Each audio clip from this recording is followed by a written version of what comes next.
čia šitoj vietoj įžvelgiu ne didžiosios Lietuvos problematiką, bet galbūt tos pačios liuteronų bažnyčios problematiką, kad jinai nepadarė žingsnių, net istorija pasakė, čia turi būti parašyta. Lietuva buvo katalikiškas, nebuvo to. Iš tikrųjų, pirmiausia atsirado mažoji Lietuvoje dainų šventė, o paskui nukeliavo į Didžiąją Lietuvą. Tokios kaip, yra tiesiog šviesos nebuvimas. Tokios kaip tamsos nėra.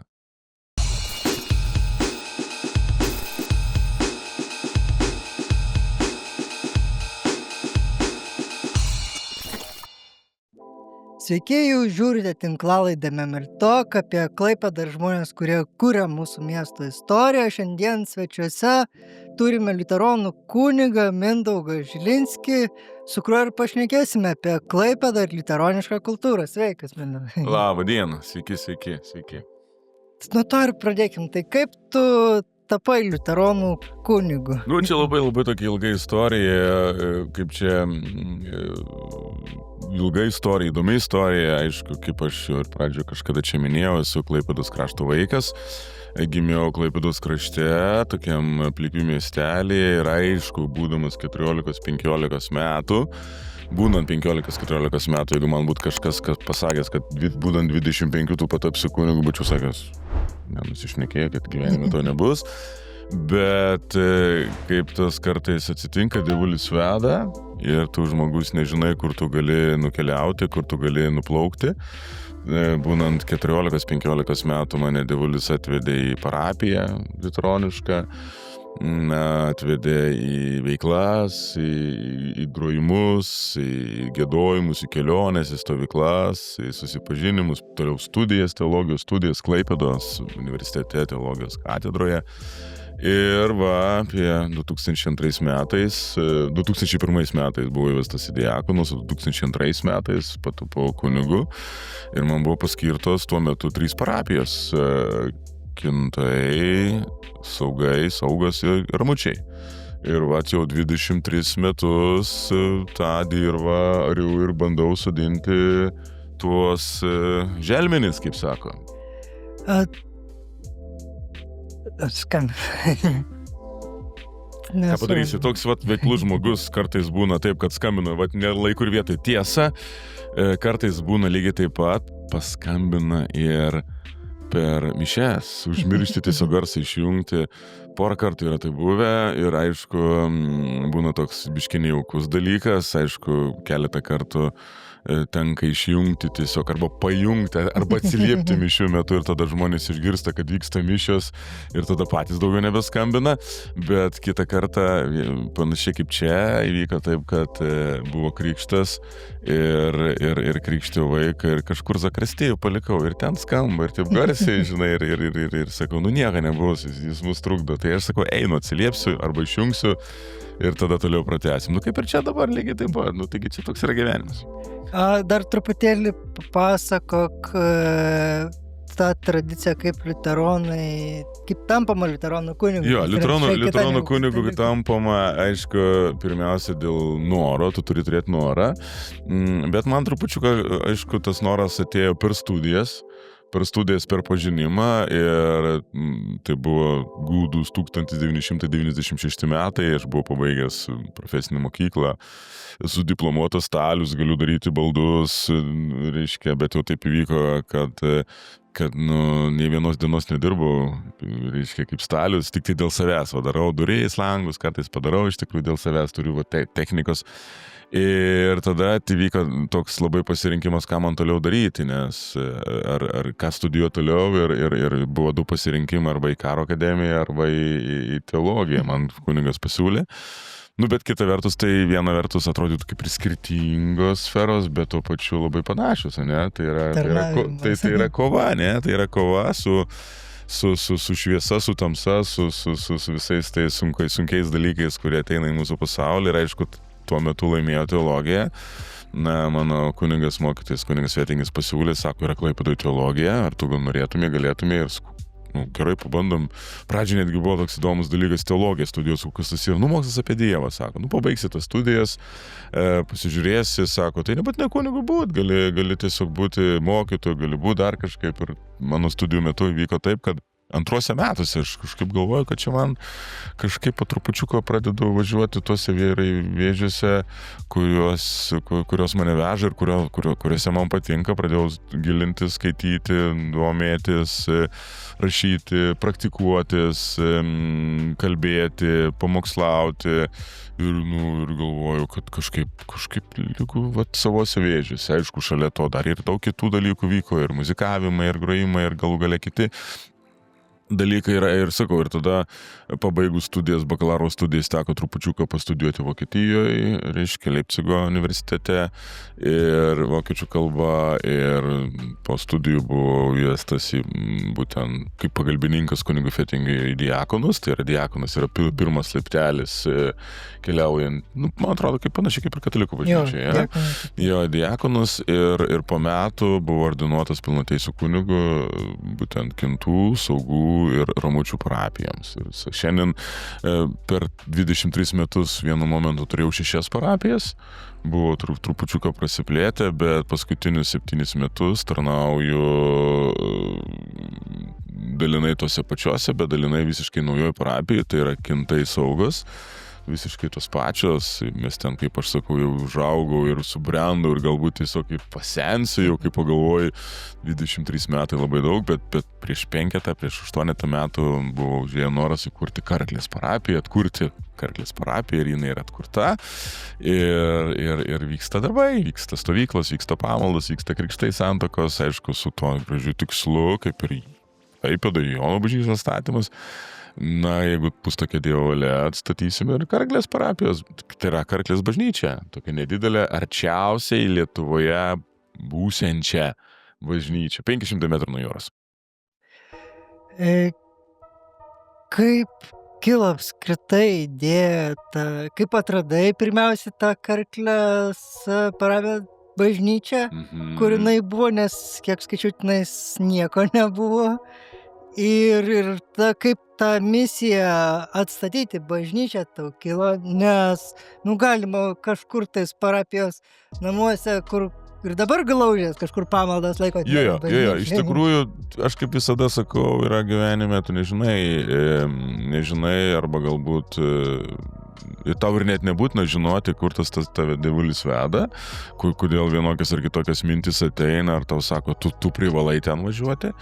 Ir iš kur ta mintis atėjo, ir iš kur ten, gal iš pokalbių su kunigais, čia konkrečiai su kunigu Reinholdu Moru, kažkaip iš pokalbių, iš kelionių, jis sako, yra buvusi Karklės parapija, Karklės bažnyčia, ten šalia jūros, ir ten likę pamatai, bet ten nieks nieko nedarė, nieks nieko neatsiėmė, ir panašiai, ten buvo graži bažnyčia, ten yra kunigo Reinholdo Moro mama krikštyta ir panašiai, ir man toks užėjo noras, sakau, važiuokim į tą vietą, parodykit man, kas ten bus, kaip ten bus, ir tada mes atsimenu tą laiką, kai dviese nuvažiavom ten prie tos vietos, ir taip kažkaip nei ten matėsi, nei ten ką, ir privažiavom, ir jis rodo man į krūmus.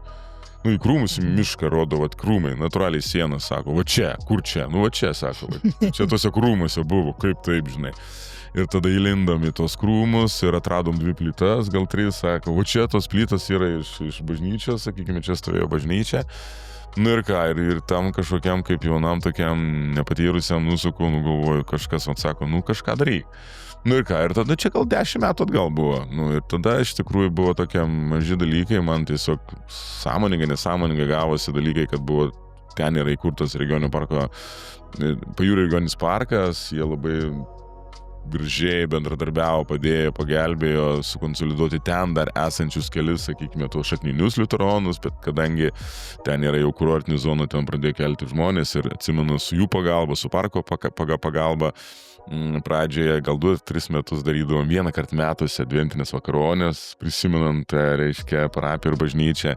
Vėliau parkas ten pasistatė, parko direkcija, ten labai gražus pastatas, ten kaip šiai dienai per mūsų bažnyčią, 60-70 kvadratų salė, yra tualetai, virtuvėlės ir visi kiti dalykai ir mes vieną kartą mėnesį ten renkamės ir puikiai mes ten gyvenam ir paraleliai to mes rūpinamės, reiškia, būtent tos bažnytvietės sklypo atgavimu, sutvarkymu, suformavimu, nes tai buvo nepaprastas dalykas, tai buvo valstybinis miškas, tai reikėjo suformuoti sklypą, išimti iš valstybinio miško, tai ganėtinai ilgas procesas ir aišku turiu pasidžiaugti, kad praeitą mėnesį iš tikrųjų parapiją įkūrėm oficialią parapiją, prieš 3-4 metus jau oficiali parapija, vyksta reguliarios pamaldos, stovyklas, reiškia pandemija, pavyzdžiui, mums davė galimybę, kad mes pakarkliai pradėjom daryti su mano žmona ir su stovykla, čia su komanda, ten tokių labai jaunų gražių studentų, jau dabar jau nebe studentai, jau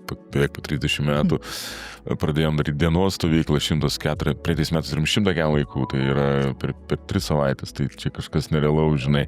Ir iš kitos pusės faina ir iš tikrųjų įkūrėm parapiją ir dabar prieš mėnesį pasirašiau sutartį su Nacionalinė žemės tarnyba ir atgavom bažnyčios sklypą. Ir ten yra hektaras žemės ir kaip grinai šalia jūros ir sako, ten tas, kur pasirašėm, tas pajokaudamas, sako, tikriausiai jūs patapo turtingiausia parapija Klaipėdos regione, nes turit sklypą, reiškia, ant jūros kranto praktiškai.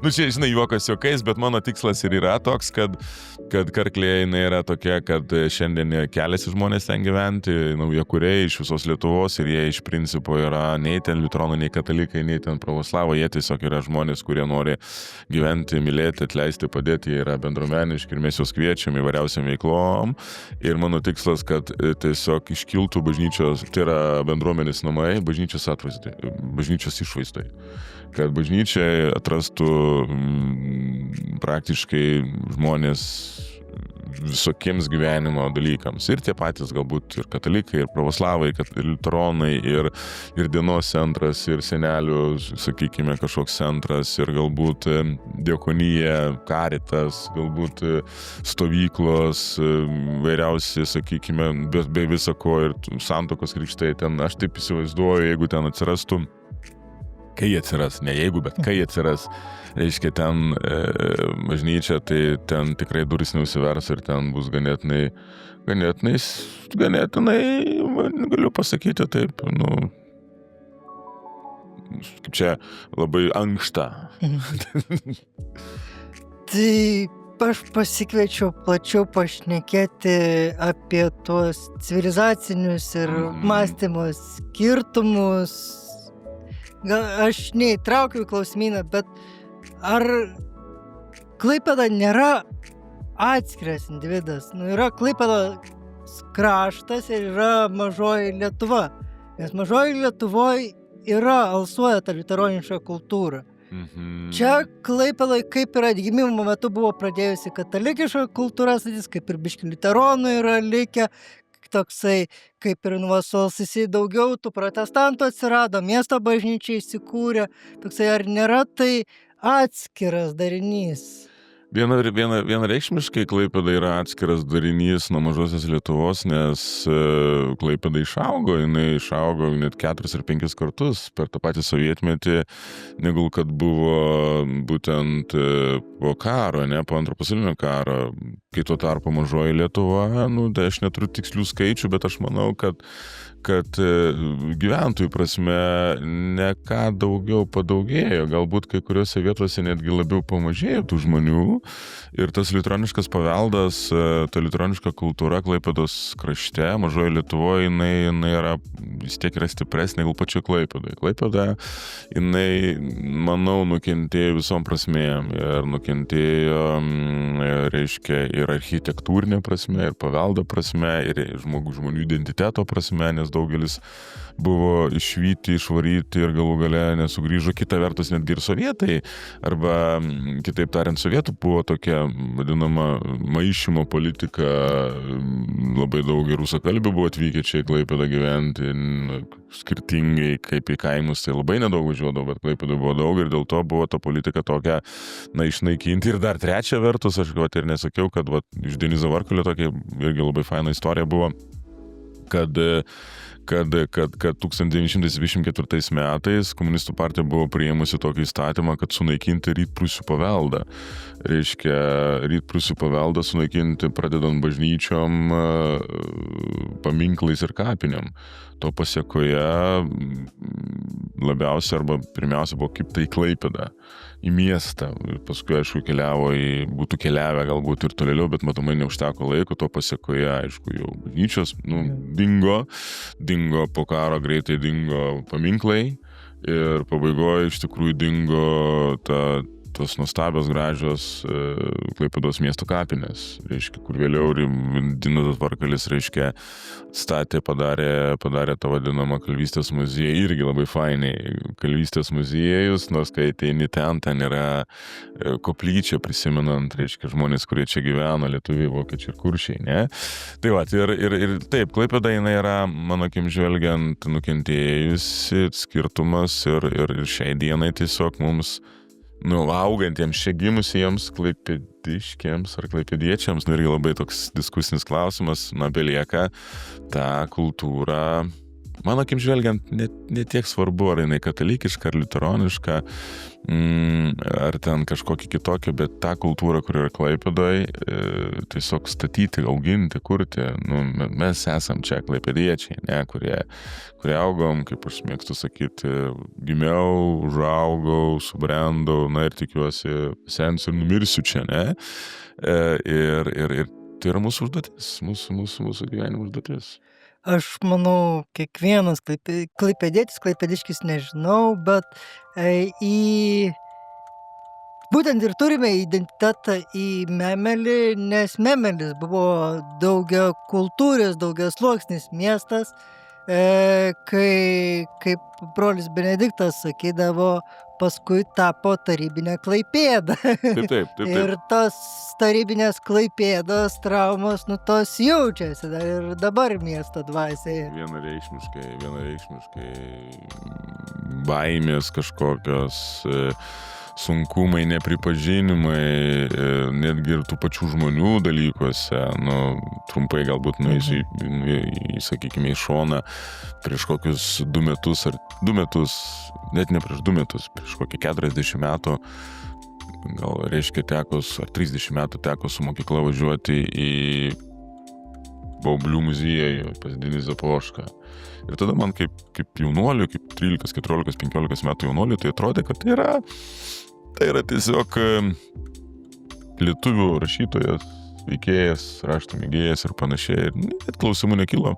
Bet prieš 2 metus nuvažiavus, aš vaikštau po tą muziejų, žiūriu kairę, žiūriu dešinę, žiūriu ten ir tos pačius Baublius ir žiūrim, kad jis nelietuviškai rašė. Ir aš klausiu tos, sakau, kokią kalbą jisai čia rašė. Jo, lenkiškai. Tai paskui nuvažiuojam kažkada į Oginskių dvarą Plungėj. Ne? Ir vaikštom po tą dvarą ir vėl aš gražiai gidė veda žemaitiškai tą visą ekskursiją, labai puikiai, fainai, gražiai, bet žiūri vienus užrašus, kitus užrašus, trečius užrašus ir klausiu, palauk, o kokia kalba čia tam dvare buvo kalbama? Prancūziškai. Tarsi, tai ir čia ir dar daugelis didžiavyrių, sakykime, didžiosios Lietuvos, šiandien Lietuvoje yra identifikuojami kaip lietuviai. Nors jie su ta tikra lietuvybė neturėjo nieko bendro. Kai grįžtam į mažąją Lietuvą, tik tai, šiai dienai, galbūt tik tai porą, aš taip didžiosios Lietuvos akimis, reiškia, vyrų, pamatau, kad kurie yra priimami kaip lietuviai, aišku, atstumiant tą liuteronybę, tai Donelaitis ir Mažvydas. Visi kiti, reiškia... dar Vidūnas. Taip, Vidūnas, teisingai, užmiršau 3. Reiškia, Vidūnas ir vienareikšmiškai Vidūnas, sakykime. Bet Vidūnas nebuvo dvasininkas, jis nebuvo dvasiški, sakykime, buvo dvasingas žmogus, bet nedvasiški, sakykime, ne? Bet visi kiti, tas pats Dachas, reiškia, Danielis Kleinas, reiškia, ten visokios Rėzos ir visi kiti dalykai, tai čia svetimi atvažiavo mūsų, reiškia, čiut neokupavo ir čia iš mūsų kažką bandė padaryti. Mes čia lietuviai, mes šitų žmonių nepriimam kaip savų. Tai va šitų vietų trupučiu yra gaila ir kol mes to nepadarysim, kol mes nepadarysim, tol aš manau, mes būsim, reiškia, pirmiausia, mes patys gimę augę, čia galbūt mes būsim svetimi Klaipėdai. Kai mes Klaipėdą priimsim patys kaip savą, kad tai yra mūsų miesto, reiškia, širdis, Jono bažnyčia yra mano miesto širdis. Tai, pavyzdžiui, labai faina jausmas, labai fainas jausmas, aš karts nuo karto paklausiu ir aišku, tam, reiškia, Mažos Lietuvos direktoriui kažkada mes kalbėjome ir jis sako, didelė pagarba jam, kažkaip jums pasisekė tą pakeisti ir padaryti, pavyzdžiui, Pilies bokštas. Reiškia, kai važiuoja koks nors tūlas lietuvis iš pietų Klaipėdos, pravažiuoja pro šalį ir ką jis sako? Mūsų miesto Pilies bokštas, ne? O kai važiuoja pro Jono bažnyčią, pro tą atrodytų pagrindinę širdį, ten, sako, čia yra jų, ne? Tai kažkaip Mažosios Lietuvos muziejus sugebėjo, pakeisti tą mąstymą, nesakau, nerasim to, kuris sakys, čia vokiečių bokštas, ne? Čia yra mūsų miesto Pilies bokštas, ne? Tai va toks raktas. Mes pirmiausia patys turim kažkaip patapti savais, patys savo. Tu apie tuos mąstymo skirtumus ir apie tą didžiosios Lietuvos savinimąsi istorijos. Tavo vaikai yra jauni mokyklinio amžiaus. Ar tu buvai atsivertęs jų istorinius vadovėlius, ar tu juos vartei, ką tenais kalba apie viena vertus knygnešius, apie... Jo, viena vertus visų, kaip čia dabar, kaip čia išgirdau, paskaičiau tavo klausimą, tikrai galiu taip pasakyti, šiaip turiu vieną vaiką savo, reiškia, jam yra 17 metų.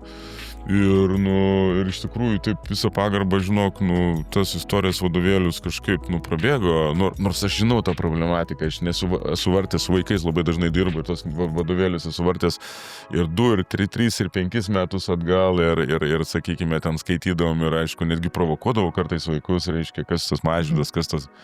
Taip, viena vertus čia kažkaip tai yra didžiulė bėda ir aš manau, didžiulė bėda, kada yra atstumiamas arba galbūt nustumiama ta Mažvydo Donelaičio, reiškia, tas kunigystės, liuteronų kunigystės buvimas, kad buvo jie tokie į 2 arba 3, galbūt apskritai paraštės ir tai neleidžia, nors kita vertus, sakykime, yra paminėti, kad yra kunigai, bet ir didžiai dalis Lietuvos, jeigu kunigas, yra kunigas. Tai viskas, apie kokį čia liuteronų kalbą, čia kažką suklydo, čia yra kunigas. Ir labai dažnai būna juokinga, kai ir dabar, prieš 3 dienas su vaikais vedžiau ten edukacijas per žuvusi Klaipėdos miesto bažnytinį paveldą ir aišku minėjau, kad mano vaikas, mano žmona, žinai, tai kaip čia, kunigai negali žmonų turėti. Ta prasme, irgi tam tikrą edukaciją, tiesiog pasakant, kad liuteronų kunigai gali. Kad liuteronų kunigai gali turėti. Tai čia tiesiog, aš manau, yra trupučiuką klaida, bet ir vėl čia šitoje vietoje įžvelgiu ne didžiosios Lietuvos problematiką, bet galbūt tos pačios liuteronų bažnyčios problematiką, kad jinai nepadarė žingsnių, net istorija pasakė, čia turi būti parašyta.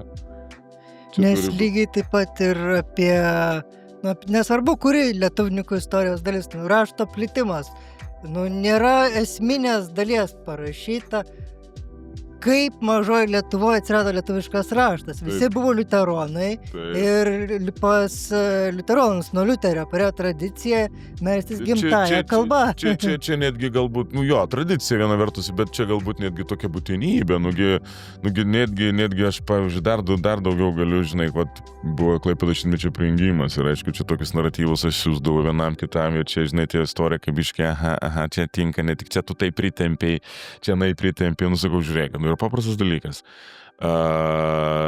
1517 metai prasideda reformacija, ne? Ir viena iš tų tezių, tų 90 tezių, reiškia, suršu vieną tezių pagrindinę, kad kiekvienas žmogus turi skaityti arba melstis Dievo žodį skaityti motinos kalba, ne?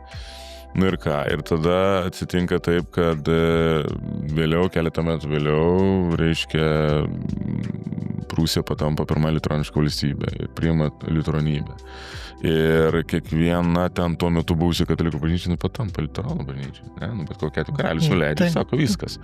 Tai viskas kaip ir tvarko ir tada padedam ant stalo, reiškia, yra šventraštis lenkiškas, škotiškas, lietuviškas, vokiškas. Prūsija buvo irgi, ta prasme, Klaipėda buvo Prūsijos dalis, ne? Multikultūrinė, tuo pačiu ir Klaipėdoj buvo ir anglikonų bažnyčios, ir ir liuteronų ten netgi dvi, ir sakykime, visas meldėsi skirtingom kalbom, ne?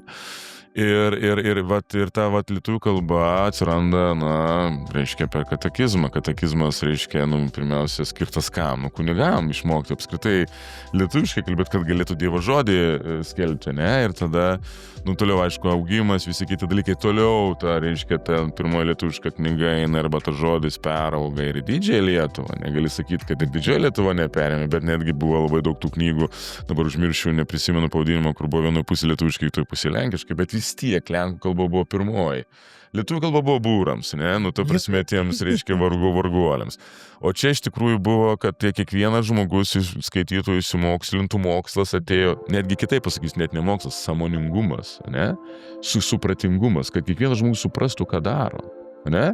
Ir augom ir tada vėliau 1863 vyksta Didžioji Lietuvoje, sakykime, sukilimas. Ne, reiškia sukilimas ir bando padaryti, nuo carinės Rusijos atjungti Lietuvą, atjungti Lenkiją, ne, Lenkija, Lietuva sukilimai.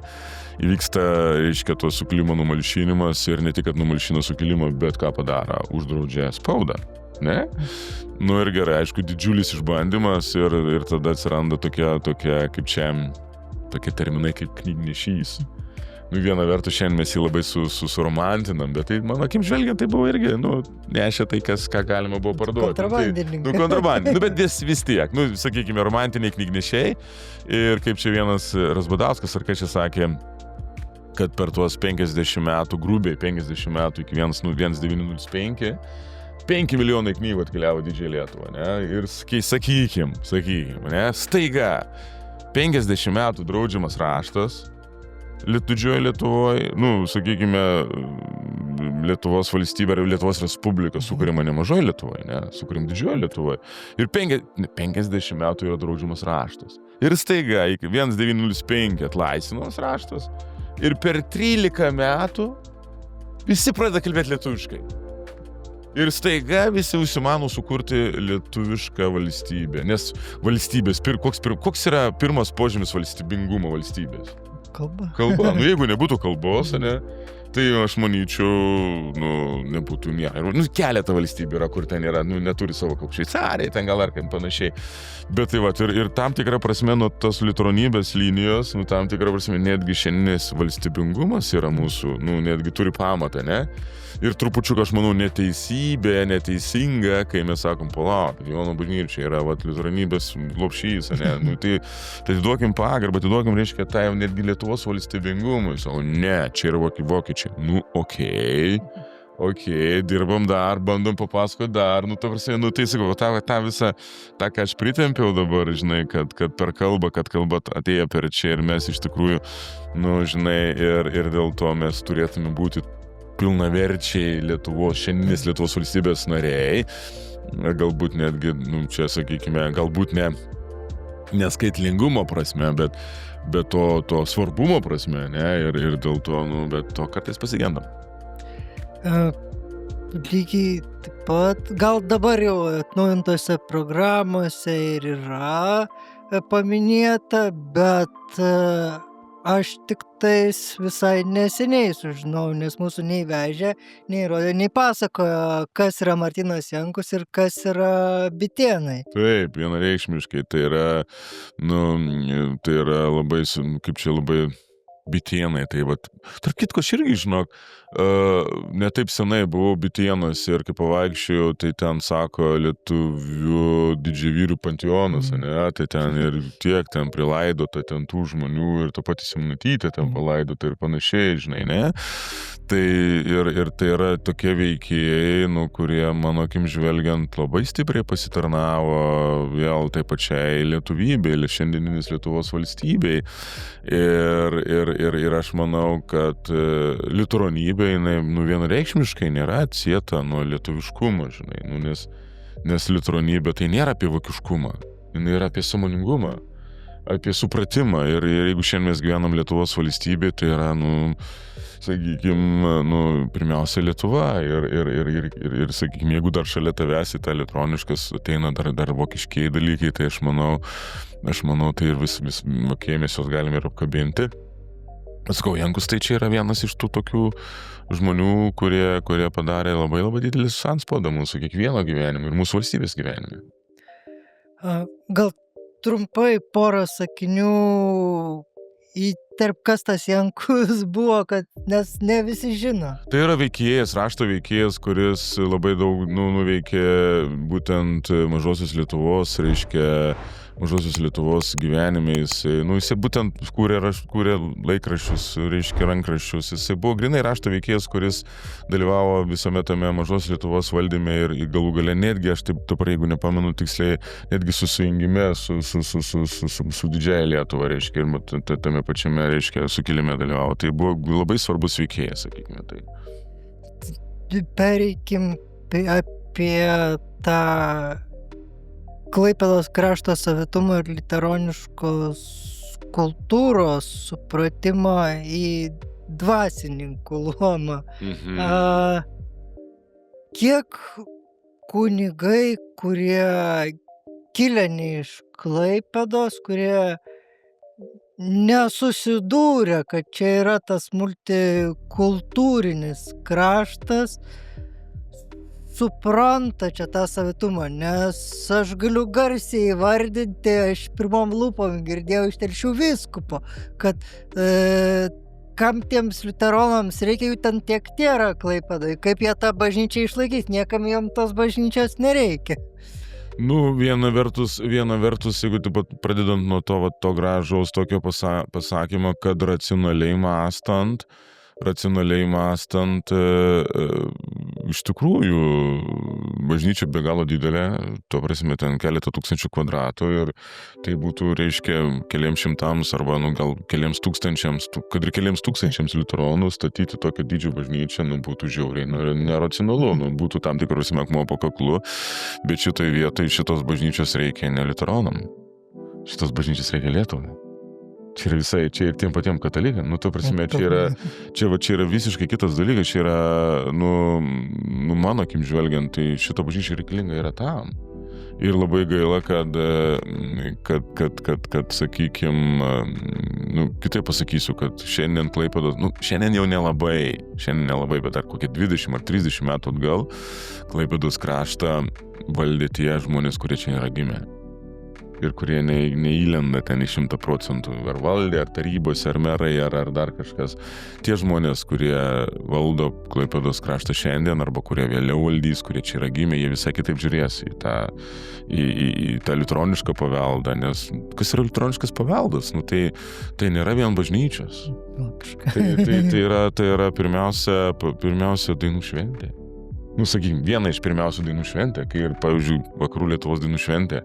Tai aš dabar kelis metus, sakykime, vis pušinu, sakykime, Šumskį, sakau, bleba, kaip būtų faina, kad vat yra ten 15 000 gyventojų, žinai, tų dainininkų sueina į vasaros estradą ir ten yra gražus ekranas ir ten reiškia, tiesiog kaip karaoke uždėtumėt kokią nors, reiškia, pamokytumėt kokią nors liuteronišką giesmę, žinai, nes dainų šventės tai iš tikrųjų Latvijoje yra tai yra 50 metų anksčiau prasidėjusios. Ir Lietuva ir Estijoje, nes tas buvo liuteroniškas kraštas, tai buvo bendras giedojimas, bendras, sakykime, bažnyčių, tas dainų, sakykime, švenčių tradicija tie iš bažnyčių. Lietuva buvo katalikiškas, nebuvo to. Iš tikrųjų, pirmiausia atsirado Mažoji Lietuvoje dainų šventė, o paskui nukeliavo į Didžiąją Lietuvą. Nu, ta prasme, tai čia yra, čia yra liuteroniška kultūra, galų gale liuteroniška kultūra yra tas pats mokslas, tas pats raštas, ane, galų gale raidė. Irgi toks vienintelė pasaulyje raidė, kurios daugiau niekas neturi, raidės, ane, tai irgi sukurta tam tikrą prasme, liuteronų veikėjo.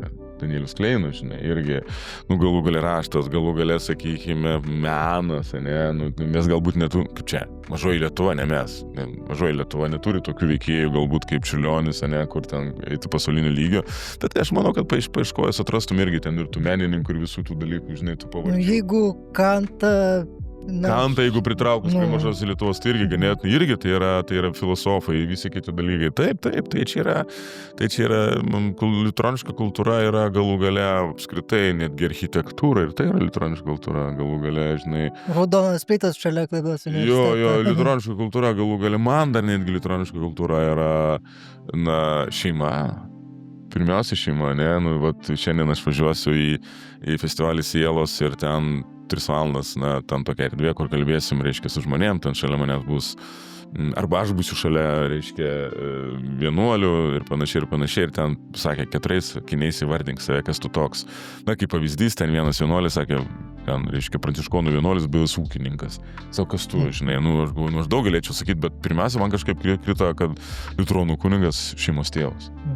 Tai kai tu, žinai, tai tu kai gali savo kūdikį, žinai, vat, kaip kažkada sakė, ar lengva auginti vaiką, žinai, ar lengva pamokslauti, kažkaip taip dabar nepamenu, kažkada ir į interviu daviau, žinai, sakau, nėra didesnį džiaugsmą, kai tu gali pasupuoti vaikutį ant rankos ir tada tai yra visas pamokslas, kuris nesibaigiantis pamokslas, kiekvieną dieną yra pamokslas, to prasme, ten ir skambučiai, ir pasidalinimai, ir moco remontavimai, ir meilės dalykai, ir kai ten kažkas ten mergelė, ar dar kažkas, aš turiu sūnų, kur kažkas kažką pasakė, padarė, ar galų gale kažko neįvyko, arba galų gale man pačiam priimti jį to, koks jis yra, su visais pliusais, su visais minusais, tai čia yra tavo yra dalelė tavęs, to prasme.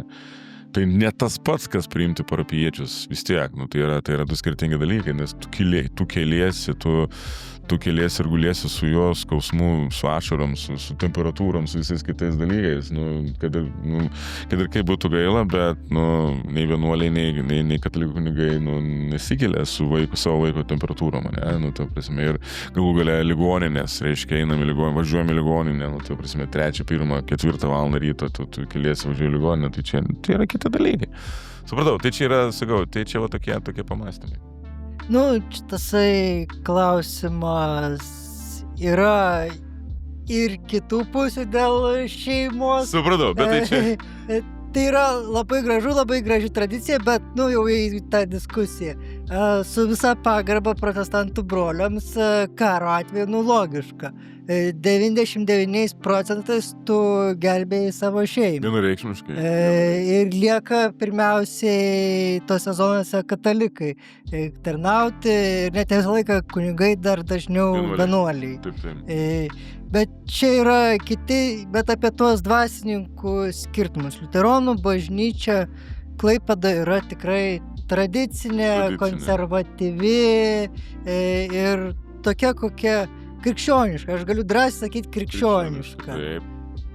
Bet mes matome, jeigu dar kadangi ta teologiškai kunigystės tradicija yra kitokia pas liuteronus, nes Liuteris nebuvo vyskupas, kai pradėjo visą tai, ir tos tradicijos oficialios pagal oficialią teologiją nėra, tai jeigu, pastorės, moteris, who cares.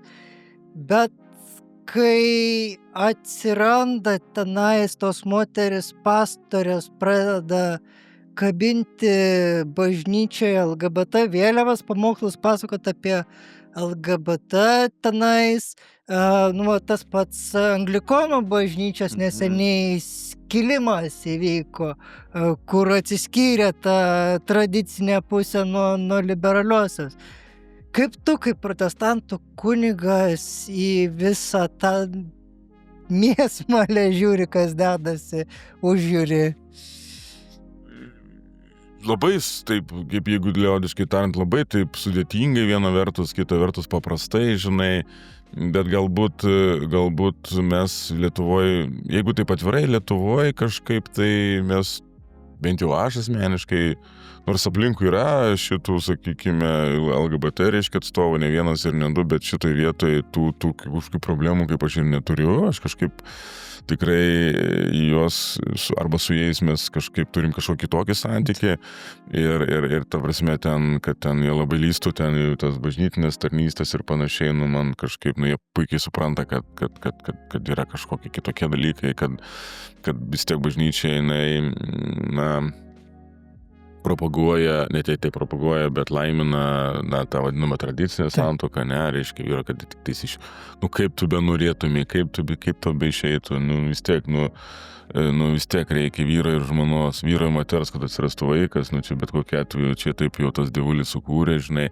bet yra ir kita medalio pusė, žinai, ir kita medalio pusė, su kuria tu ateini, kuria turėdamas galvoje, tu visada prieini prie kiekvieno žmogaus.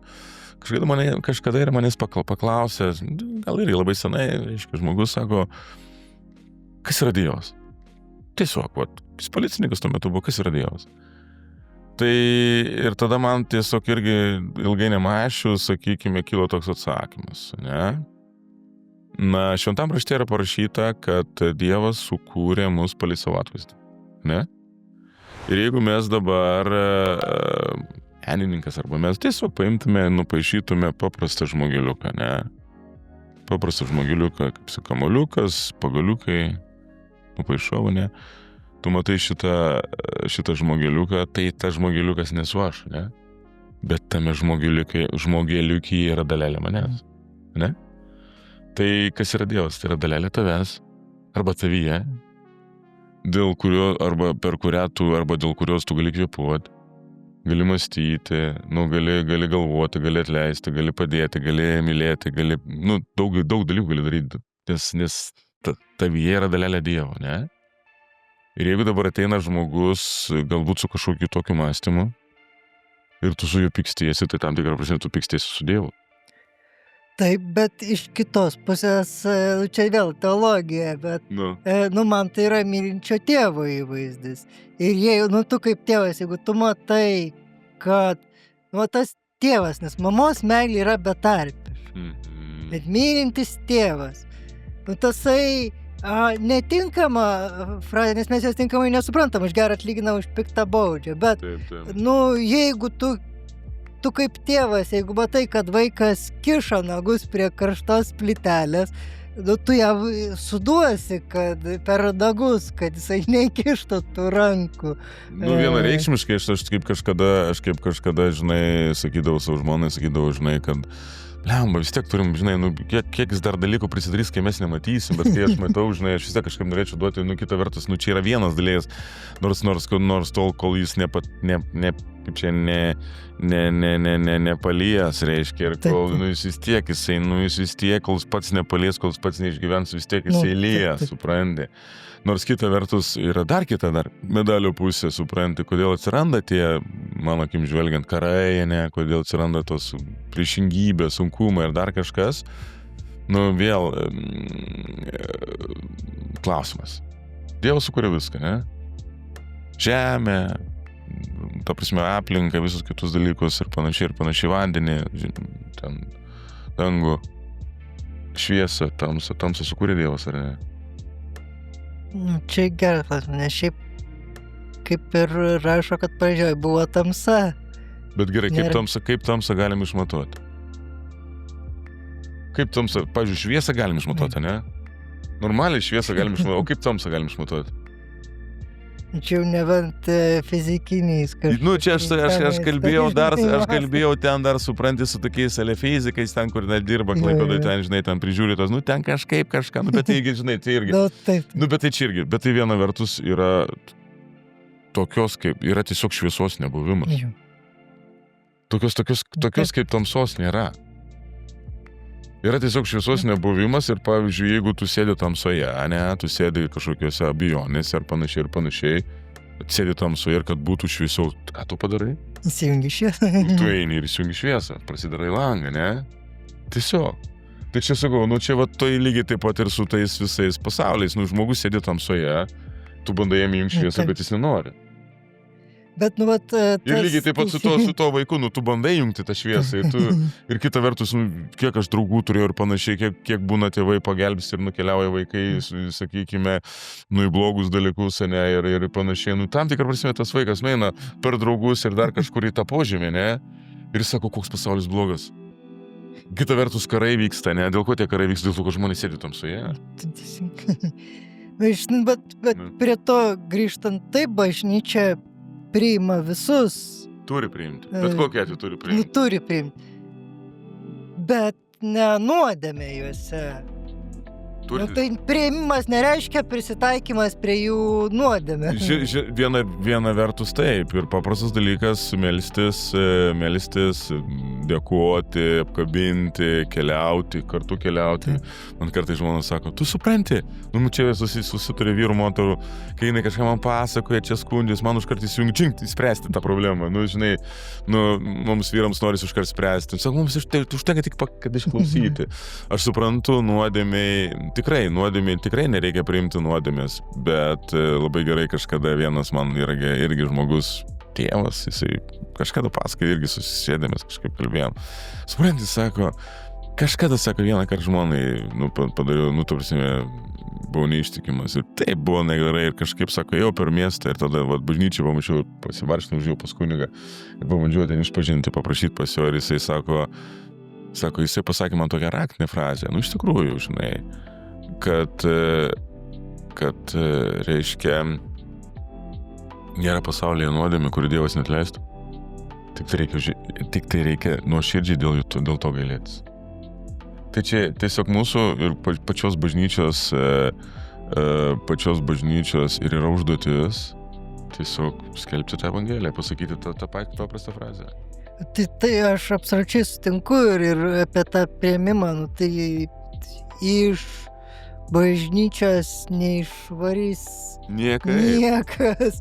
Bet, nu, vat, kai tampa ideologija virš bažnyčios, kai mes, nu... Supranti, pasakysiu taip, žinok, yra paprastas dalykas, mes gyvenam, žmonės gyvena 70, 100 metų, jau čia vienetai, mes gyvenam ganėtinai labai trumpą laiką, bažnyčia gyvena, nu, sakykim, šiai dienai, ta Kristaus bažnyčia 2000, bet iš tikrųjų gyvena ilgiau, ir aš galvoju, kad, nu, tų visokių vedlių panašių būna įvairiausių ir panašiai, ten ir taip pačiai Amerikoje ten laisvų bažnyčių ir panašiai būna įvairiausių, žinai, ir aš kažkaip pat sakau taip, jeigu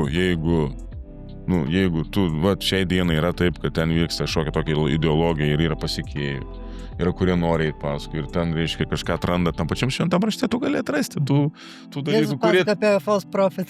Taip, gali atrasti daug dalykų, nu ten ir tie patys LGBT dalyviai atranda tam šventam rašte dalykų, kurie jūs stiprina. Nu ir dabar tu ginčykis iki begalybės. Nu, ir aš apskritai, sakau, nesiginčim, gyvenam savo gyvenimą, jūs gyvena taip, nu, jūs atraskit labai gerai, aš jūs laiminu, aš jūs, nu, sakykime, nu, apkabinu ir gyvenam toliau, bet jeigu tai yra iš Dievo, jeigu tai nėra iš Dievo, nu, jūs pavargsit, nu, kaip čia bus sudėtinga ir tiesiog kažkurioje vietoje, nu, tiesiog, nu, liausitės, bet arba kitaip gyvensit, jeigu bus ne iš Dievo. Nu, tu prasme, ir šitoje vietoje aš manau, kad tos pačios ideologijos, jos, nu, kad ir kokios, įsivaizduokant, tai valstybinės ideologijos su didžiausias finansavimas, nu, jeigu jos yra nesąmonės, jos žlunga. Nu, ten... Komunizmas bandė pakeisti, krikščionybė nepasisekė. Nu, nepasisekė, nu taip, jos žlunga. Nu, ir čia šitoje vietoje aš manau, kad tų pabandymų įvairiausių yra, žinai, kad vienas taip... Gerai, kad ir tą patį LGBT tą judėjimą, ar ten tą moterų ordinaciją ir visi kiti, nu pavyzdžiui, tu pabandypai prieštarauti ten nuvažiavęs. Tu ten tave, pastatys prie kryžiaus ir tave ten... Čia yra, aš kaip dešinysis, aš galiu pasakyti, kad mes ką Amerikoje matome, kad... Ta pusė radikalioji. Charlie Kirko labai geras pavyzdys Amerikoje. Sako, konservatoriai, tie Amerikos respublikonai, neina ir nešaudo žmonių. tuo pačiu tie, kurie save identifikuoja kaip liberalai, eina ir bažnyčias degina, ir žmonės šaudo ir panašiai. Tai čia šitai vietai, nu, tu mano akim žvelgiant, bet kokia atveju yra, sakau, tiesiog toj tamsoj turi atsiras daugiau šviesos ir viskas.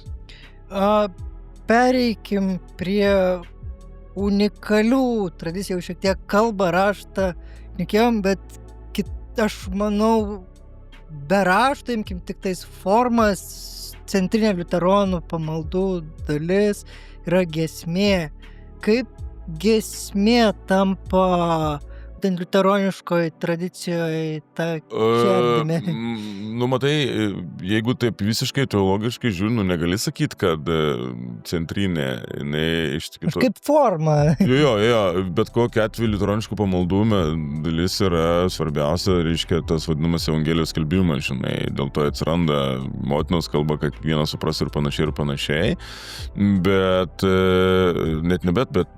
sakykime, giesmė, tai yra toks Liuteris ir pasakęs, kas gėda, tas meldžiasi, ne, ir kita vertus giesmė, tai taip pat yra evangelijos skelbimas.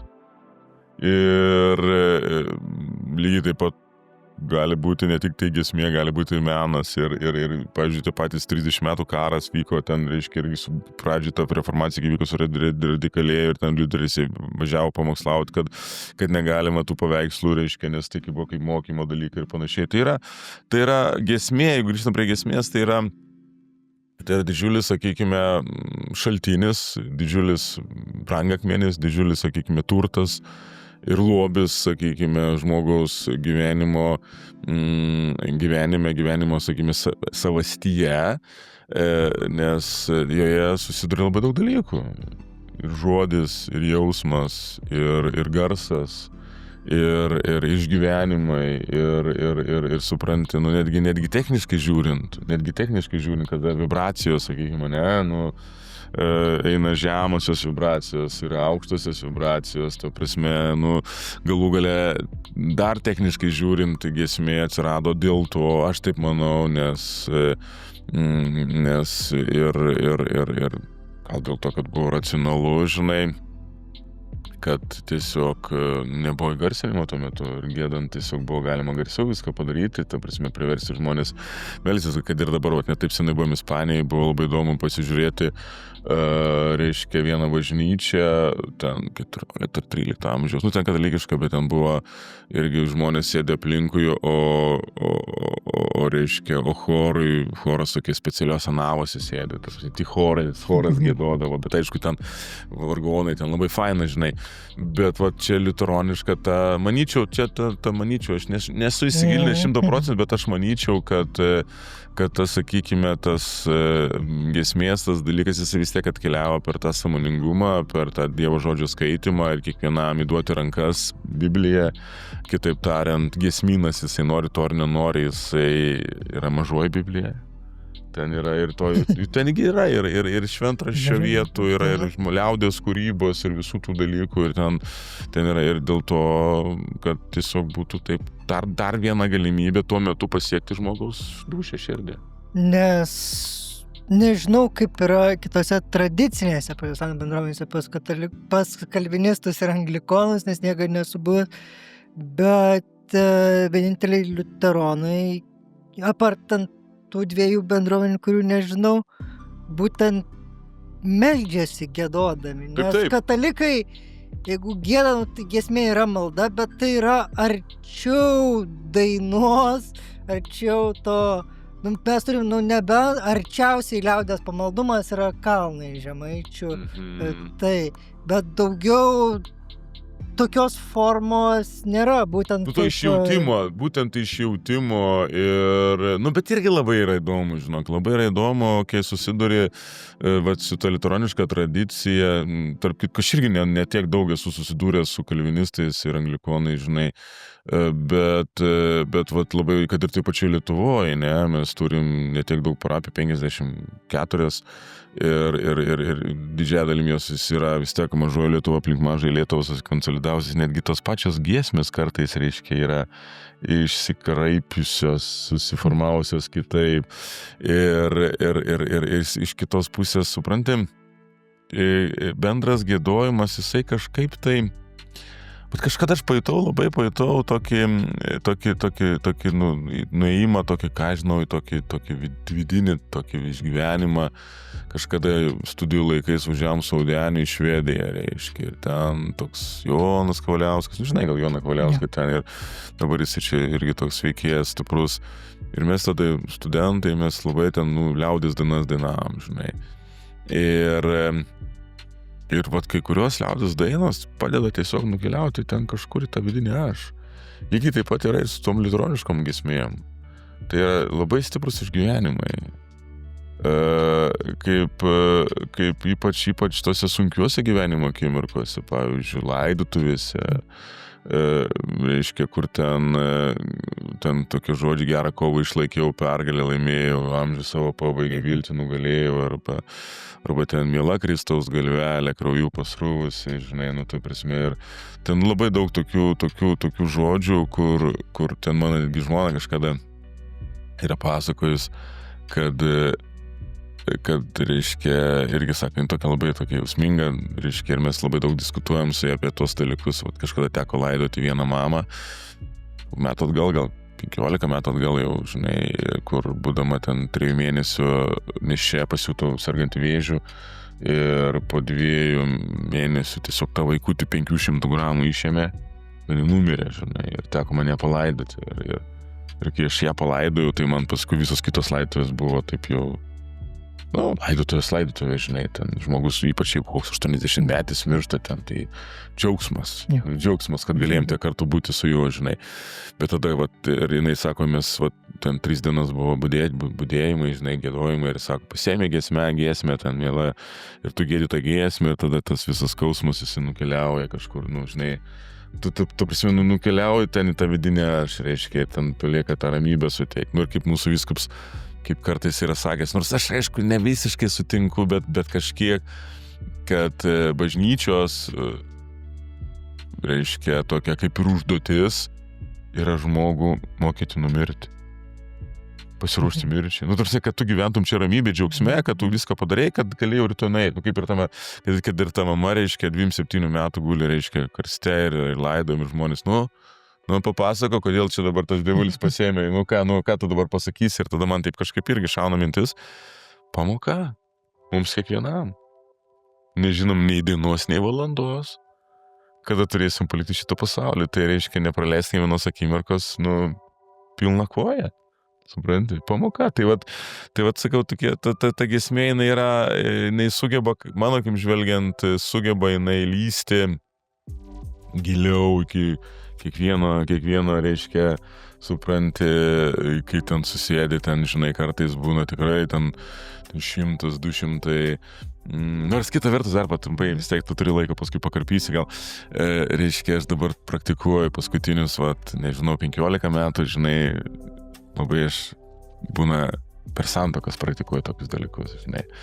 Aišku, neįmu tų tradicinių, tų tokių, reiškia, gilių senovinių giesmių, bet įmu jaunimo giesmės. Ir vyko tokia situacija irgi. Labai gražiai viskas įvyko. Kažkada prieš 15 metų buvo santuoka ir vėlavo jaunoji pusę valandos. O aš jau tada buvau pradėjęs daryti tai, kad kiekvienai santuokai ruošiu po lankstinuką, brošiūrą, kur dedu jaunųjų nuotraukas, kad tokio ir tokio santuokos palaiminimo pamaldas, įdedu programėlę, kad kiekvienas, nes vis tiek ateina ten didžioji dalis iš kitos tradicijos, jie nesupranta, kas čia vyksta, duodi rankas, reiškia, lankstinuką, ir mes dabar giedosim, vieną kitą būdavo tradicinį įdedu ten ir panašiai, žinai, ir tada, dabar giedosim, žinai, būdavo taip ramiai. Ir įsivaizduoju, kas įvyko prieš 15 metų. Įvyko taip, kad jaunoji pusė valandos vėluoja, žinai. Aišku, aš tada kažkaip ten tų santokų, dabar jau būna kartais 2-3 santokos per dieną, žinai, bet tada tikrai būdavo tik vieną santoką ir viskas ten, žinai, ten per sezoną 5 santokos, 8. Tai, sakau, Arvydai, aš su gitara groju, Arvydai, sakau, viską turim, lankstinukus turim, musikantą turim, davai parepetuojam su svečiais, 50 svečių sėdi bažnyčiai. Ir aš išėjau ir paprovokavau, sakau, žiūrėk, giesmė ir dvigubų malda. Ir padarykim siurprizą jauniesiam. Jos jų nėra, ta prasme, internet važiavo, davai, sakau, parepetuojam. Ir tu įsivaizduoji, ir po to karto dabar aš kiekvieną kartą susikviečiu svečius, tol, kol jaunųjų nėra, ir mes repetuojam. Ir aš juos gazuoju. Sakau, tiek te galit.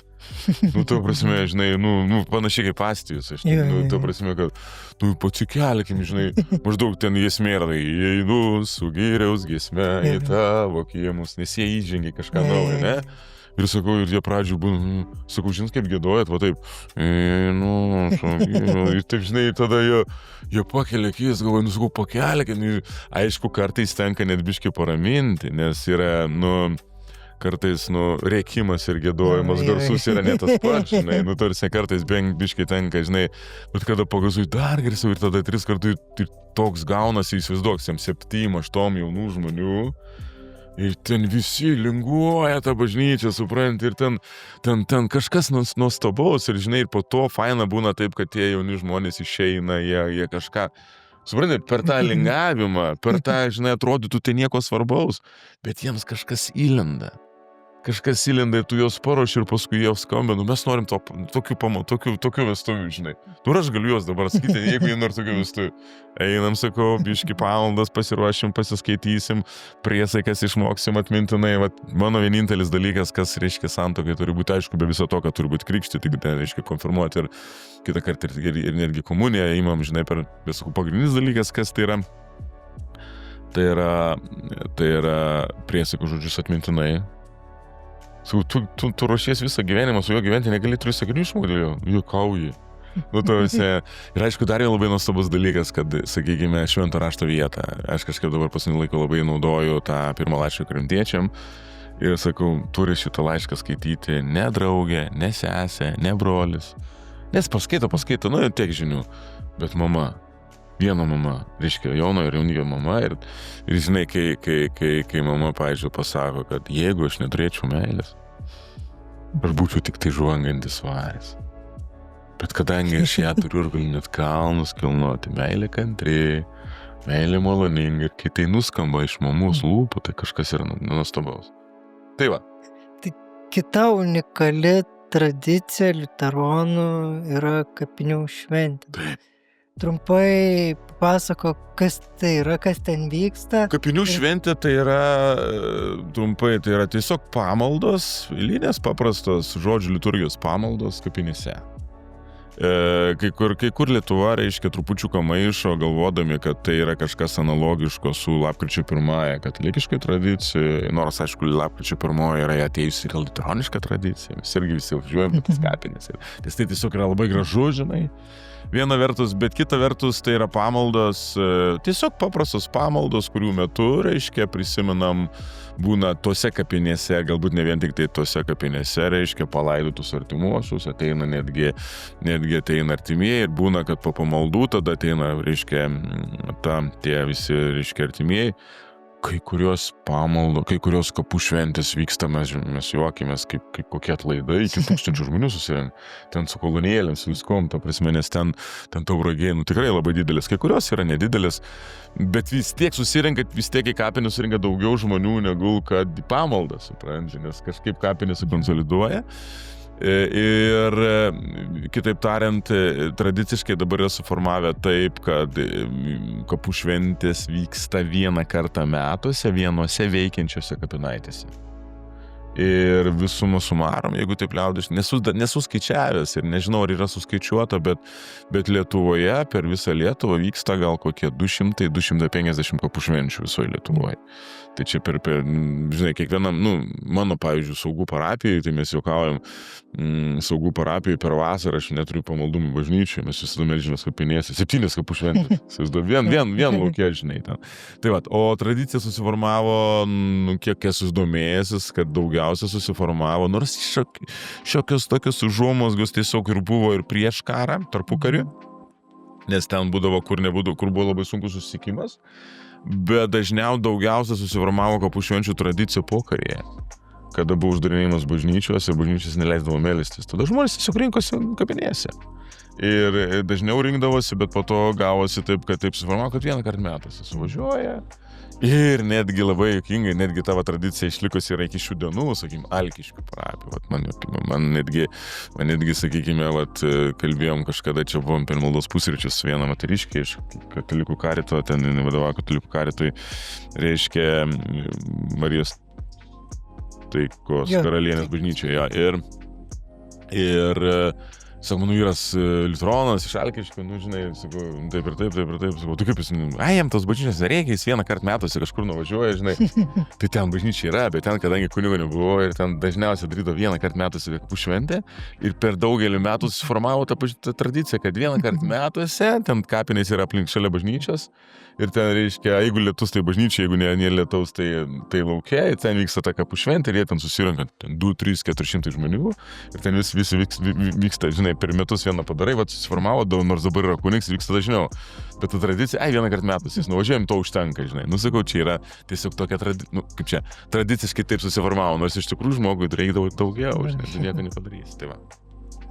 Aš kadangi turiu liuteroniškų šaknų irgi žinau, kad būdavo ta tradicija, į kapušinę, kadangi šventojai nelabai žinodavo, kada nuvažiuoti, bet taip porą kartą metuose, taip nueiti į bažnyčią, užsičekinti, kaip aš juokauju, ir tada gerai, toliau galima įdėti. Šiaip arba pataikydavo į Būtingės, arba ir čia į Klaipėdą nueidau. Tai apie Klaipėdą visą laiką įterpė, šį kartą pasilikau galui klausimus tokius asmeninius, tai mes daug prašnekėjom apie liuteronišką identitetą, apie Klaipėdą liuteronišką. Jeigu tau dabar sakytų, ateitų rėmėjas, sakytų, Mindaugai, darom filmą apie kažkurį tais Klaipėdos liuteronišką veikėją ar kažkokią tais liuteronišką istoriją, ką tu pasirinktum, ką reikėtų įamžinti? Iš tikrųjų, toks ganėtinai sudėtingas klausimas, žinai, viena vertus, nes man, jeigu žvelgi Klaipėdą, visada tie pagrindiniai veikėjai išlenda, tai turintis šiai dienai tą vokiškai, savęs nešimo tą identitetą, arba galbūt, tą paveldą ten, ir, sakykime, ir ten Dachas, ir Rėza, ir visi kiti tie, žinai, kurie veikėjai, kurie labai daug padarė. Bet mano tokia filosofija yra tokia, kad vis tiek šiandien daugiau reikėtų veikti per šiandien esančius žmonės, per tą liuteroniškus žmonės, sakykime, ir kad to žmonės pateikti šiandien, vis tiek mes esame Lietuvos dalis, didžiai Lietuvai, kad juos priimtų, ne? Tai, žinok, net nežinau, galbūt, jeigu kiek man paskutinius 20 metų ar 25 metus per tą mažą Lietuvą, per Klaipėdos, kaip čia nemažą Lietuvą, per Klaipėdos senamiestį, tai aš sakyčiau, žinau, kad tos tokios. Bet kažkaip dabar išlenda Denizas Varkalis, reiškia, žinok, išlenda man toks, aišku, gal nebuvo šakninis, bet jisai čia buvo kaip ir Klaipėdos krašte gimęs. Ir jisai labai daug padarė, žinai, ir tos kryžius, ir jisai kiek jam žmogus skaudėjo, kiek jisai, žinai, jisai ir tą pačią Potsdamo tą visą sutartį iškėlė karaliaučiaus klausimą, gal jisai toks vienas iš tokių veikėjų, kur, mano akim žvelgiant, atsispindėtų, kaip sugebėjo, kaip leido tuo metu jis taip jis darė, ne? Kaip leido tuo metu jisai kryžių susirinko, žinai, ką su kryžiais darysim, bet kryžių iš metalo, tai davai darom tada Kalvystės muziejų, ir tada nieks nieko negali, čia Kalvystės muziejus, žinai, supranti, ir jisai kaip leido, kaip sugebėjo, taip ir padarė, žinai, dvasininkų galbūt šiai dienai tokių, yra sudėtinga, aišku, reiškia, turi Klaipėdos, reiškia, Reinholdas Moras, jisai turi savo tą tokį, vis tiek jisai turi sukūręs, gal ir tėvas eilį metų, ir jisai pats sukūręs, jeigu kitą kartą, kaip pradėti kalbėti apie Klaipėdos liuteronus, dažniausiai visi pirmiausia, tas kunigs, nežinai. Sakykime, o Klaipėdos krašte šiai dienai, tokių, kurie labai daug, galbūt mano mokytis Vėtingis, kuris, reiškia, yra pačiu to giesmyno sudarytoje, žinai, ir labai daug metų, irgi jau 50 metų jisai keliauja, žinai, gal yra, čia mes turim dar vieną kitą tokį, Darius Petkūnas, profesorius, bet taip, kad labai jau ten, man norėtųsi tokį žmogų, kuris, supranti, galėtų, per tą žmogų galėtum pateikti tą liuteronybę ne vien tik tai čia, bet visai didžiai Lietuvai. Ir tai jis būtų priimamas kaip Dionizas Varklis yra priimamas didžiulį kaip savas. Bet kokiu atveju, kaip savas. Ir su sąjūdžiais ten durniavo ir panašiai. Čia va tas man Dionizas Varkalis, kadangi gavom per kolegą Beną gavom palikimą Lietuvos piliečių sąjungos, man jisai yra gyvas įkūnijimas, kaip Vilnius Klaipėdos nesupranta. Taip. Aš suprantu, visiškai tvarkoju Vilnius, Klaipėdos bet kokiu atveju nesupranta, tai čia yra kiti dalykai, bet Vilnius, Denizo Varkalis, su Denizo Varkalis. Jisai kaip Lietuvai mato, bet... Kaip jis į kalbą kaip su savu, kuris yra keistas savas, ne? Pavyzdžiui, su kokiu dvasiškiu, tuo pačiu Moru Fetingiu, Vilnius sakys, kad čia tie vokiečiai išnori, kad čia tie vokiečiai nori, suprantė. Pavyzdžiui, kai tuo tarpu paimkim kokį nors, nežinau, tą patį Benediktą, Benediktas yra savas. Benediktas yra bet kokiu atveju Vilniečiams yra savas, jisai, dabar tos peripetės įvyko, bet kita vertus yra savas, jis yra klaipėdiškis bet kokiu atveju. Klaipėdai gimęs ir dar netgi pasakai ten su dvirka važinėjęs po tos visus, reiškia, bažnyčių vietas ir panašiai. Tai dar Benediktas kaip Benediktas, tai net klaipėdiečiai ne visi žino, kad Astijus čia apylinkėse užaugę. Sakykim, tai va, tai čia tokie dalykai jie savo duoda, tai ir šitoj vietoj, man akim žvelgiant bet kokiu atveju vis tiek, supranti, gal irgi baigiant, yra labai, aš mėgstu tokius kartais ir racionalius paaiškinimus, vis tiek dievulis laimina kiekvieną. Kiekvieną laimina su savo vargais, su savo džiaugsmais, su savo rūpesčiais. Kiekvienas mes galime lipti, įkristi tik tai į savo pelkę. Ta prasme, tu į mano pelkę neįkrysi, su mano vargais nesu... Tau mano vargai yra juokingi, taip kaip ir man tavo vargai yra juokingi, ne, kita vertus. Bet mūsų tikslas bet kokiu atveju yra važiuoti, eiti per gyvenimą, ne. Ir man tik tais norėtųsi, kad ir Klaipėdoje arba tai Lietuvoje mes tiesiog... Tom yra ir nuostabus gyvenimas, kaip dabar mes važiuojame, neturim transporto priemonės, kurios yra skirtingos ir mes visi tas transporto priemonės turim, važiuojam ir bandom sakyti, mano yra geriausia, ne, bet kita vertus tiek mes, principas tas pats. Ratai, dievulis sako, kvailučiai, žinai, bet vis tiek principas tas pats, visi važiuoti tikslą. Tai lygiai taip pat ir čia tiesiog norisi, kad mes būtų kuo mažiau arba pasakysiu taip, kuo mažiau juodos spalvos, būtų kuo daugiau šviesos, kad kiekvienas sėdėdamas kažkokiam galbūt ir tamsiam kambarį, kuriam, širdies kambarį, kur taip tamsu, kur taip liūdnu ir sakai, ne, einu į lauką, einu pas vaikų, einu ten ir kai nueini pas vaikų, galvoju, galvoju, taip, sakau, kaip ir visai baigiant galbūt užvakar, kada dabar nepamenu, reiškia irgi, aš ten vedu ten ekskursijas, ten, žinai, ten pasakoju apie bažnyčias ir panašiai. Ir ten eina 4 klasės 100 vaikų per dieną ir, pavyzdžiui, ten pirmokas ateina, aš jam sakau, čia dabar klijuok tas bažnyčias, čia taip ir taip, jis man sako, kunigė, kodėl čia, sako, čia yra tos planšetkės ant lūpų? Mažos Lietuvos muziejai. Ir aš galvoju, o ką jis blogai paklausė? Jis paklausė labai fainai. Bet čia, reiškia, mano pačio yra reikalas atsiverti dar kažkokį langą ir sakyti, kažkaip priimti. Aš dabar nepamenu, kaip tarsi nesupykti, ne? Mes dažniausiai, ką tu čia aiškini, čia, žinai, čia dabar tu darai tai, ką aš tau liepiu, ne? Suprantate, čia ir visose kitose dalykuose. Mes esame linkę labiau, papykti, uždaryti, nepriimti, bet kita vertus, jis yra svarbus. Ir tai pabaigai jau truputėlį užsiminėjai, mes filmuojam spalio 25 dieną ir vakar visą savaitę vyko Jono bažnyčios edukacijos. Ar tai gali būti raktas į tą jaunosios kartos supratimą, pažinimą liuteroniškos kultūros, tos, kas yra Jono bažnyčia, ir to identiteto tom pačiu formavimas? Aš labai džiaugiuosi, kad ir vėl, nors pats aš neieškojau. Kita vertus, tikrai neieškojau ir man galbūt, trumpai papasakosiu taip, žinai, tokia priešistorė, žinai, čia kažkas irgi sakė, darė pavasarį, eik, daryk, nes Vilties miestas daro Vilties bėgimą, aš galvoju, kažką man reikia daryti, irgi kažką reikia daryti, nes aš kažkaip bėgu, pats viskas tvarkoju, bet kažką reikia daryti, nes labai gražiai rūpinatės Vilties bėgimas onkologiniais ligoniais, galvoju, kažką čia dėl Klaipėdos, Vilties žygis. Aplankant sugriautos bažnyčias. Visas katalikiškas, anglikoniškas, liuteroniškas, reformatų, ten tų bažnyčių buvo daugiau, ten apie 11 amžių sandorai, to prasme sugriautų. Ir tada galvoju, kaip jas reikia reklamuoti, žinai, reikia reklamuoti, žygiuoti ir panašiai.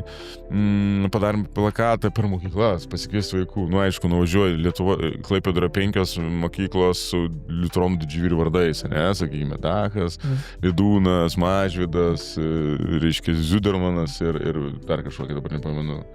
Nu, nesvarbu, 5. Tai vat ir aš galvoju, ir važiuoju, bent per tas mokyklas pravažiuosiu, pakabinsiu paminklus plakatus. Nu, nuvažiuoju į Vidūną, ten išeina, nes pažįstu, nuvažiuoju į Mažvydą, ten, reiškia, mane įleidžia, į Zudermaną įleidžia, ten į Dachą įleidžia, žinai. Ten į Dachą, į Donelaitį įleidžia, žinai, čia vytautinė buvo. Supranti, ir nuvažiuoju prie Dachos, skambinu duris. Sakau, labą dieną, čia aš toks ir toks, noriu plakatą pakabinti, sakau, mes plakatų nekabinom. Kaip tai, sakau, nu gerai, mes ant sienų plakatų nekabinam. Nu, sakau, ne ant sienų, dėkit ant to, žinai, ant stalo, žinai.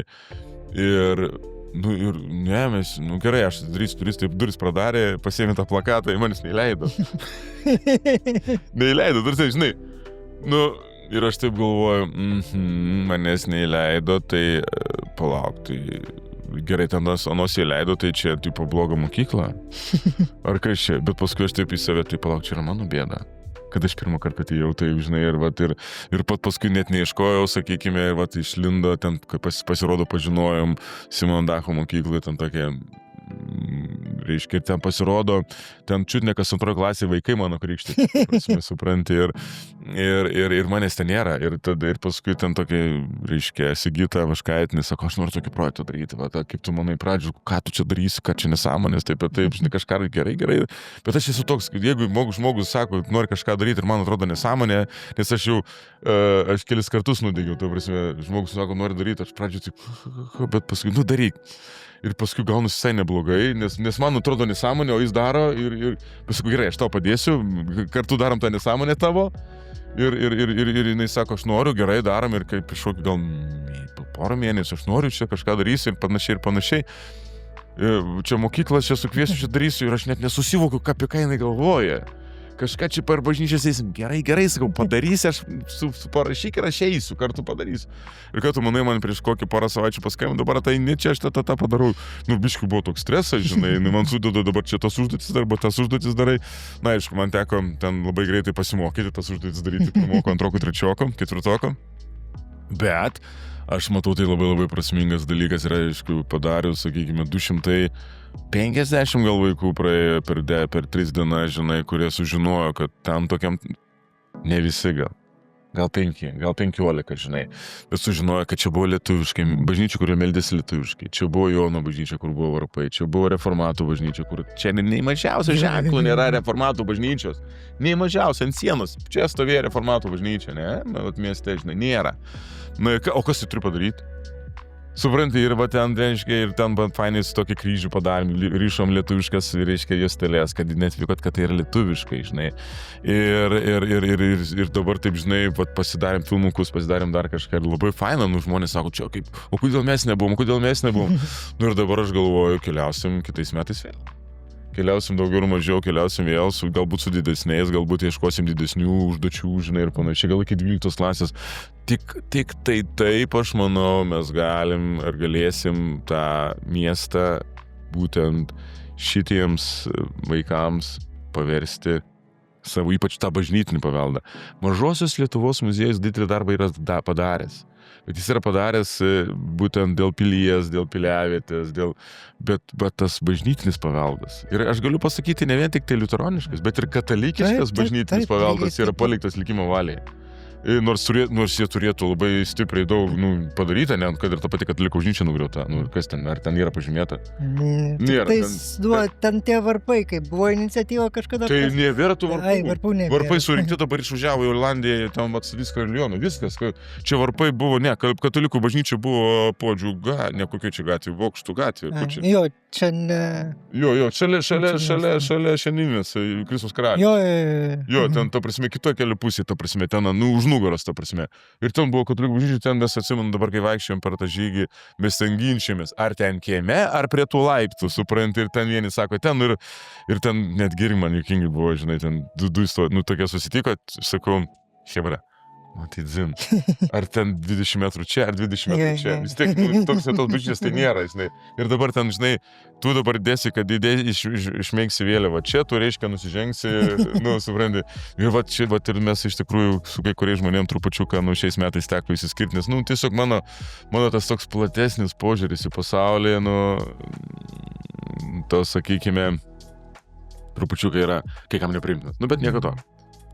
Tai jeigu jūs dar iš pietinės pusės pasimsite mokyklas, kur kitą kartą jie su tėvais toliau Akropolio nenuvažiuoja, tai aš manau, kad tai bus ženklus Klaipėdos identiteto ir savo miesto auginimas. Auginimas, taip, padarimas mano miesto pilis, mano miesto širdis. Ne, kaip aš visada atsisėdęs ant Jono bažnyčios pamatų valau kauleliu, sakau, mano miesto širdies katedra. Tai yra viskas, tai yra taškas. Ir kaip dabar vis tiek kažkas matys, nematys, sakau, kaip? Supranti, aišku, vis tiek mes esam vasiški, bet irgi vis tiek esam žmonės. Sakau, žiūrėkit, aš savo kolegom sakau, žiūrėkit, Klaipėda turi pamatus. Bet po tais pamatais tu gali pakišti visas krikščioniškas bendruomenės Klaipėdai. Visas. Ir tą patį darbininką, ir tą patį... Nesvarbu, kai turi ten didžiulį bažnyčią, bet tą bažnyčią gali pakišti po tais pamatais. Nes Klaipėdos širdis yra Jono bažnyčia. Vienareikšmiškai. Ir tu atsistojęs ant jos pamatų ir sakai, labas Klaipėda, šiandieną aš jūs sveikinu su Kalėdom, šiandien aš sveikinu jūs su Velykom, šiandien sveikinu su jumis, ką žinau, su Jonimas visais kitais. Stoviu Klaipėdos miesto širdyje, Švento Jono bažnyčios centre, kurią kartu galima statyti. Daug dieve, kad biurokratai užgoštų viską ir miesto dvasia ir Dievo valia būtų stipresnė ir ta Jono bažnyčia ne tik aš, bet dar ir tu išvystom jau stovinčią. Taip, vienareikšmiškai supratau. Tai labai ačiū, kad atėjai, tai paspauskite tuos tradiciškus mygtukus, like, subscribe ir parašykite komentaruose, koks jūsų tas santykis su Klaipėda. Ir ką netiksliai prikalbėjom, ką netiksliai ar nepapasakojom, ar panašiai.